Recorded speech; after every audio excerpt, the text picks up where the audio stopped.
Hi, నేను doctor Srinath. నేను consultant neonatologist at Suraksha hospital Kompally for the last 3 years. So ఇప్పుడు నేను మీతో అప్పుడే అంటే లైక్ ప్రీ టర్మ్ అంటే నెలల కంటే ముందు పుట్టిన వాళ్ళు హాస్పిటల్లో ఎక్కువ రోజులు ఉన్నాక 1.5 kg 1.4 kgsకి మనం డిశ్చార్జ్ చేశాక ఇంట్లో ఎలా జాగ్రత్తలు తీసుకోవాలో నేను ఈరోజు చెప్తాను. సో బేబీకి చల్లగా అయిపోకుండా చూసుకోవాలి, ఎందుకంటే బరువు తగ్గిపోయే అవకాశం ఉంటుంది కాబట్టి. So full shirt, full pant, gloves, socks, టోపీ ఇవన్నీ వేసుకోవాలి. అండ్ బేబీకి స్నానం అప్పుడే చేయించకూడదు. 2.5 kgs తర్వాత స్నానం చేయించుకోవాలి. ఆ లోపు తడిబడితో తుడుచుకోవచ్చు, ఆయిల్ మసాజ్ చేసుకోవచ్చు.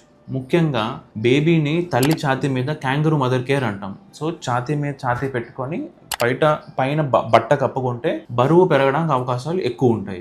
రోజుకి 10 గంటల వరకు అలా చేసుకోవచ్చు. సో ఇంకొకటి, బేబీకి ఏంటనంటే చల్లగా అవ్వకుండా చూసుకోవాలి. సో కాళ్ళు చేతులు పట్టుకొని చూసుకుంటా చల్లగా ఉన్నారో లేదో చూసుకోవాలి.